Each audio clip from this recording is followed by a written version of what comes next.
like all other objects. An example will illuminate the subject further.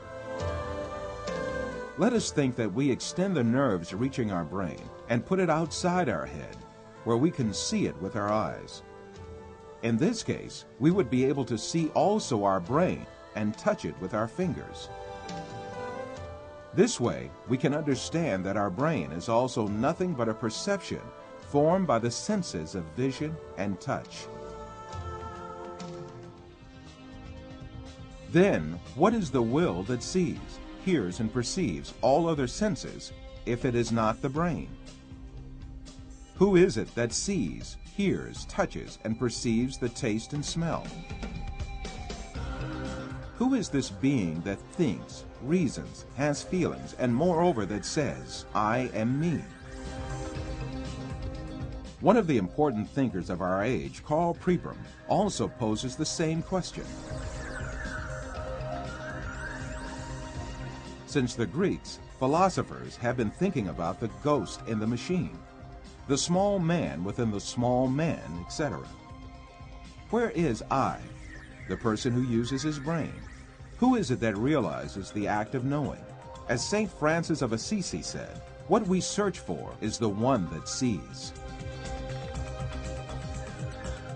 In fact, this metaphysical being that uses the brain, that sees and feels, is the soul. What we call the material world is the aggregate of perceptions viewed and felt by this soul.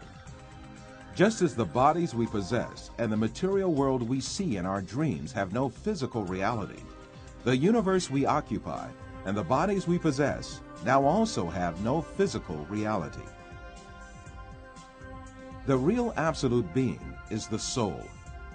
Matter consists merely of perceptions viewed by the soul.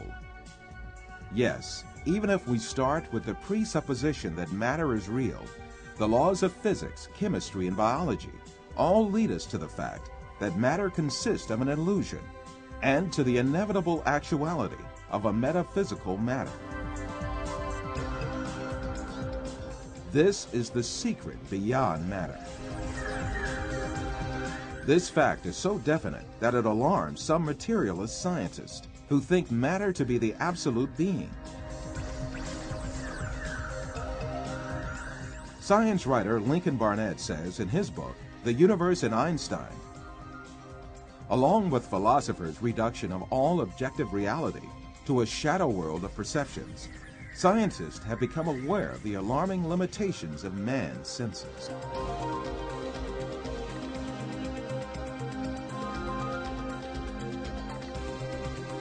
All these facts bring us face to face with a very significant question.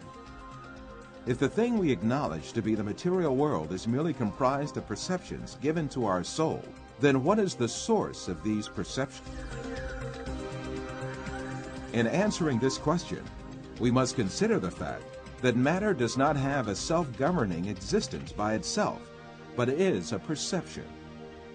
Therefore, this perception must have been caused by another power, which means that it must have been created. Moreover, this creation must be continuous. If there were not a continuous and consistent creation, then what we call matter would disappear and be lost. This may be likened to a television on which a picture is displayed as long as the signal continues to be broadcast. If the broadcast stops, the image on the screen will also disappear.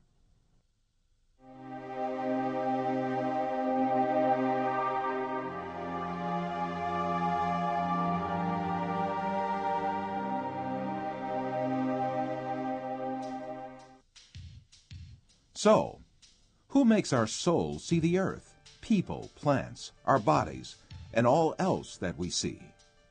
It is very evident that there is a superior creator who has created the entire material universe. That is, the sum of all perceptions, and continues his creation ceaselessly.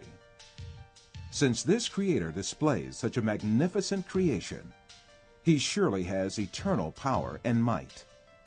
All the perceptions he creates are dependent on his will, and he dominates everything he has created at any moment.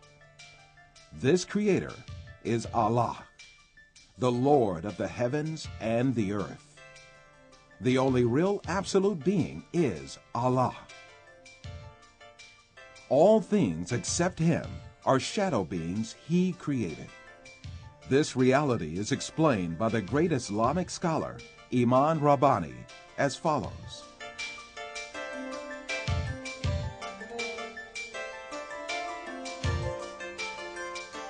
Allah, the substance of these beings which He created, is but nothingness. He created all in the sphere of senses and illusions. The existence of the universe is in the sphere of senses and illusions, and it is not material. In reality, there is nothing in the outside except the glorious being, who is Allah.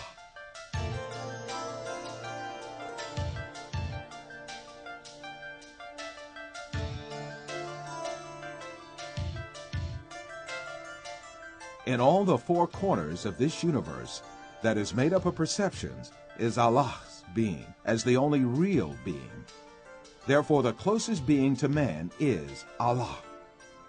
This fact is explained in the Quran with the verse, "We created man, and we are nearer to him than his jugular vein."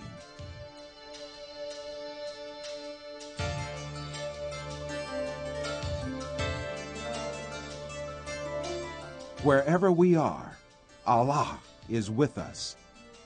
While you watch this film, the closest being to you is Allah, who creates everything you see at any moment. As long as Allah makes us see images and gives sensations related to this world, we continue to live in this world. When He ends the images and sensations belonging to this world, shows us the angels of death, and gives perceptions of a different dimension, this means we have died. The day of resurrection, judgment, heaven, hell, and all our eternal life will be created in the same way for us. To create all these is too easy for Allah, who displays the evidence of His eternal power and infinite knowledge to us, yet in this world.